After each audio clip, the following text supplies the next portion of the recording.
Hello guys, welcome to my YouTube channel. In this video, we will discuss what should we study in group second CA final new syllabus.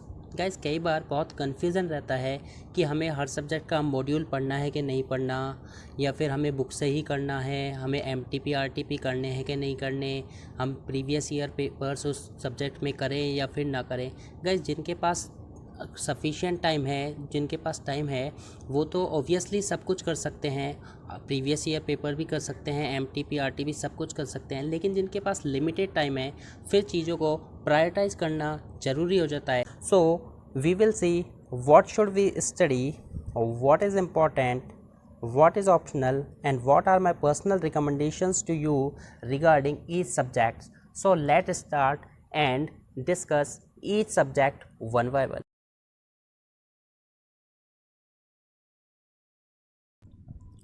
Group second first paper is costing. और costing में हम बात करें module की, तो module is very very important, it should not be skip. In my opinion module is mandatory, but क्या module sufficient है, क्या मॉड्यूल की क्वेश्चन सफिशिएंट है? तो आंसर इज़ नो।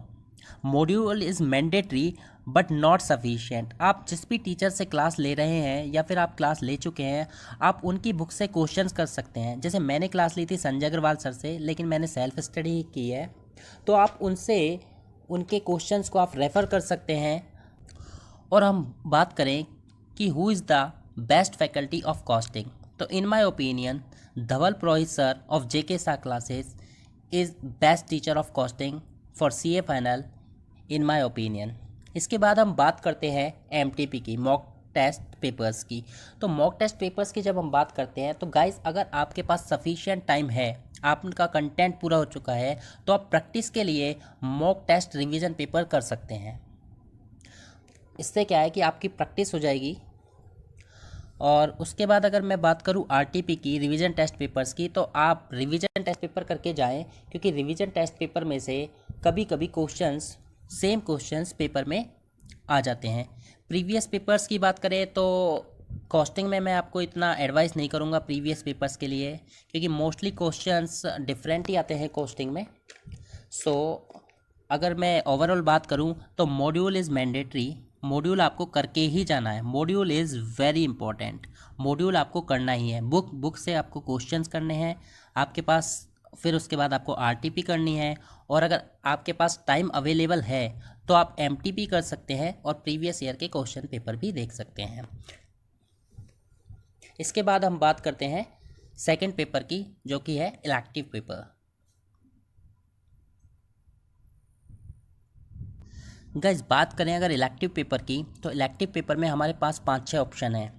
जैसे इंटरनेशनल टैक्सेशन है, एक SFM से रिलेटेड है, एक इकोनॉमिक लॉ है, एक रिस्क मैनेजमेंट है, एक फिनेंशियल रिपोर्टिंग से रिलेटेड सब्जेक्ट है। तो जो भी आपने सब्जेक्ट इलेक्ट किया हो, मैंने इकोनॉमिक लॉ इसमें लिया था, तो बात करते हैं कि क्या मॉड्यूल को इसमें करके जाना चाहिए नहीं जाना चाहिए, और क्या क्या हम एग्ज़ाम में लेके जा सकते हैं और क्या क्या लेके जाएँ।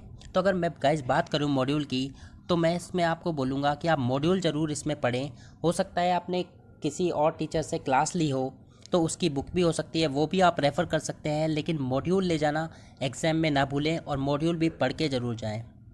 और गाइज़ उसके बाद अगर मैं बात करूँ MTP RTP और प्रीवियस पेपर्स की, तो MTP RTP प्रीवियस पेपर के लिए मैं आपसे यही बोलूँगा, अगर आपके पास टाइम अवेलेबल है तो आप ज़रूर करें। अदरवाइज़ इन तीनों में से आप RTP को इम्पोर्टेंस दे सकते हैं। आप RTP करने का ट्राई करें कि आप RTP करके जाएं। ओके गाइज़, इसके बाद क्या होता है गाइज़ कि जो भी आपको लगता है कि इम्पोर्टेंट टॉपिक्स हैं इलेक्टिव पेपर में, क्या करें कि एक पेज लें, उस पेज पे एक साइड लिख लें इम्पोर्टेंट टॉपिक्स के नाम, और उसके करस्पॉन्डिंग उसके सामने लिखें उनके पेज नंबर, और उस पेज को अपने मॉड्यूल या बुक के फ्रंट में पिन कर दें। बिकॉज कई बार क्वेश्चन आता है इम्पोर्टेंट, जो हम पढ़ के जाते हैं, जो हमें पता है कि इसका क्वेश्चन आ सकता है, वही क्वेश्चन कई बार आ जाता है। तो उसके लिए हमें ज़्यादा टाइम स्पेंड ना करना पड़े, हमें पहले से ही पता होगा कि कौन सा पेज नंबर है जिस पे ये इंपॉर्टेंट टॉपिक है, तो हम आगे से अपने फ्रंट पेज से देख सकते हैं और डायरेक्ट वहाँ जा सकते हैं। ओके गाइज, उसके बाद आप इसमें मॉड्यूल लेके जा सकते हैं, बुक लेके जा सकते हैं, आप जो भी अगर आपके हैंड रिटन नोट्स है वो आप लेके जा सकते हैं। और उसके बाद आपने अगर आप इस पर कुछ भी लिख सकते हैं, मॉड्यूल पे कुछ भी, जैसे पेंसिल से भी, पेन से भी, स्केच मार्कर, जो आप चलाना चाहें आप, वो आपको अलाउ है। आप पेपर लेके जा सकते हैं, अमेंडमेंट नोट्स को भी आप वहाँ पे लेके जाएं। तो गाइज़ इसमें मैं आपको रिकमेंड करूँगा कि आप मॉड्यूल पे कॉन्सेंट्रेट रहें और बुक जो आपके दी है वो आप रेफ़र करें। अगर आपके पास टाइम अवेलेबल है तो आरटीपी करें, क्योंकि आरटीपी में एक लिमिटेड क्वेश्चन होते हैं, तो आप आरटीपी कर ही सकते हैं। और उससे भी ज़्यादा अगर आपके पास टाइम अवेलेबल है, आप एमटीपी और प्रीवियस पेपर्स भी इसके देख सकते हैं। लेकिन my recommendation is for module and your book and RTP in elective paper. और third paper is direct taxation. और अगर मैं डायरेक्ट टैक्सेशन में बात करूं मॉड्यूल की, तो गाइज़ इस सब्जेक्ट में मैं आपको मॉड्यूल को इतना रेफ़र के लिए नहीं एडवाइस करूंगा, बिकॉज इसमें जो बुक आप वीजी गुप्ता सर से पढ़ रहे हैं या भंवर बोराना सर से पढ़ रहे हैं, उनके क्वेश्चन और उनका बुक का कंटेंट सफिशेंट है। फिर भी आप चाहें तो मॉड्यूल के बैक क्वेश्चंस आप इसमें कर सकते हैं। तो मॉड्यूल के बैक क्वेश्चंस या बीच में जो क्वेश्चन दिए हैं उन क्वेश्चंस को आप कर सकते हैं।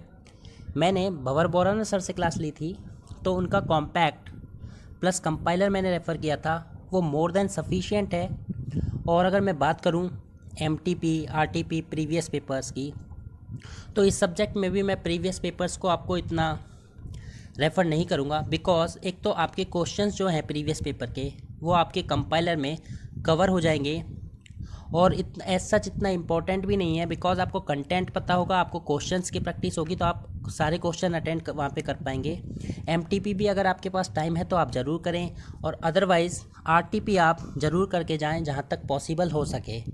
और गाइस एक, जब आप पढ़ रहे हैं तो टिक कर लें कि कौन कौन से क्वेश्चंस आपको रिवीजन पे करने हैं, कौन कौन से क्वेश्चंस आपको एग्ज़ाम टाइम पे करने हैं, जिससे क्या है कि आपका कंटेंट बहुत अच्छे से हो जाएगा और आपको लास्ट टाइम तक पता रहेगा कि मुझे क्या क्या करना है। सो डायरेक्ट टैक्सेशन में मैं आपको रेफ़र करूंगा कि आप बुक के क्वेश्चन और कॉम्पैक्ट जो भी आप पढ़ रहे हैं वो करके जाएं। मॉड्यूल के आप बैक क्वेश्चंस कर सकते हैं और आरटीपी आप कर सकते हैं। Previous paper as such important नहीं है, आप चाहें तो करके जा सकते हैं, आपके पास टाइम है तो आप ज़रूर करके जाएँ। अब बात करते हैं लास्ट सब्जेक्ट की, जो कि है indirect taxation. Our fourth and last subject is indirect taxation. अगर इनडायरेक्ट टैक्सेशन में मैं बात करूं मॉड्यूल की, तो आप चाहें तो मॉड्यूल के बैक क्वेश्चंस और जो बीच में जो क्वेश्चंस दिए होते हैं उनको आप कर सकते हैं। बाकी इस सब्जेक्ट में आप बुक पे ज़्यादा फोकस करें। गाइज इसमें सारे टीचर लगभग एक जैसा ही पढ़ाते हैं, कंटेंट कोई ऐसा नहीं है, आप उसकी सेल्फ स्टडी से भी उसको पढ़ सकते हैं, कंटेंट एक जैसा ही है। तो आप उस कंटेंट को अच्छे से पढ़ें, प्लस आप क्वेश्चंस कर सकते हैं। या तो आपने मान लीजिए विशाल बत्तड़ सर से क्लास ली है या फिर राजकुमार सर से क्लास ली है। मैंने राजकुमार सर से क्लास ली थी, तो मैंने राजकुमार सर का कॉम्पैक्ट इसमें रेफ़र किया था, प्लस मैंने विशाल बत्तड़ सर के क्वेश्चन इसमें रेफ़र किया था। तो गाइज़ मैं आपको रेफ़र करूँगा, मैं आपको एडवाइस करूँगा कि अगर आपने राजकुमार सर से भी क्लास ली है तो आप क्वेश्चन आंसर्स विशाल बत्तड़ सर के रेफ़र करें इसमें, क्योंकि उनके जो क्वेश्चन हैं वो बहुत ही अच्छा है। और अगर आपने विशाल बत्तड़ सर से क्लास आप ले रहे हैं या ली है तो आप ऑब्वियसली उसको करने ही वाले हैं, तो मॉड्यूल इसमें आप चाहें तो रेफ़र कर सकते हैं बैक क्वेश्चंस के लिए और उनके लिए। बाकी अगर मैं इसमें प्रीवियस ईयर के पेपर्स की बात करूँ, तो guys previous year papers are very important in indirect taxation. आप इसमें प्रीवियस ईयर के पेपर्स ज़रूर करके जाएं। जीएसटी एक नया कॉन्सेप्ट है, लेकिन 2-3 अटैम्प्ट हो चुके हैं, 2-3-4 अटैम्प्ट, तो आपको पेपर्स मिल जाएंगे जीएसटी के ऊपर भी, तो आप वो ज़रूर करके जाएं। बाकी गाइज आरटीपी आप ज़रूर करके जाएं, और अगर आपके पास और भी टाइम अवेलेबल है तो आप एमटीपी भी करें। उससे क्या है कि आपका प्रैक्टिस अच्छी हो जाएगी पेपर्स के लिए। और गाइस अभी एमटीपीज़ अगर नहीं हो रहे हैं बिकॉज़ लॉकडाउन चल रहा है, तो आप ऐसा कर सकते हैं कि आप प्रीवियस ईयर के पेपर्स को घर पे बैठ के कर सकते हैं, जिससे क्या है कि आपका प्रैक्टिस भी हो जाएगी और प्रीवियस ईयर के पेपर्स भी हो जाएंगे। So guys this is my personal recommendation कि previous year papers is very important in indirect taxation, और बुक का कंटेंट आपको फंडामेंटल अंडरस्टैंडिंग होनी चाहिए हर सब्जेक्ट में। फिर गाइज क्वेश्चन कहीं से भी आए आपसे क्वेश्चन हो जाएगा, चाहे आपने एमटीपी आरटीपी नहीं भी किया है तो भी हो जाएगा। मैं मना नहीं कर रहा हूँ गाइज़ कि आप एमटीपी आरटीपी ना करके जाएं, लेकिन आपके पास अगर टाइम अवेलेबल है तो आप पहले बुक को पढ़ें, और अगर टाइम आपके पास अवेलेबल है तो फिर आप आराम से करें। आप आरटीपी भी कर सकते हैं, आप एमटीपी भी करें प्रीवियस ईयर्स की, प्रीवियस अटैम्प्ट्स की, और प्रीवियस ईयर के पेपर आप इसमें ज़रूर करके जाएं। आई होप ये वीडियो आपके लिए काफ़ी यूज़फुल होगी। So guys, stay safe, stay at home, stay positive, stay focused, stay relaxed, and if you really like this video, please like, share and subscribe my channel and this video.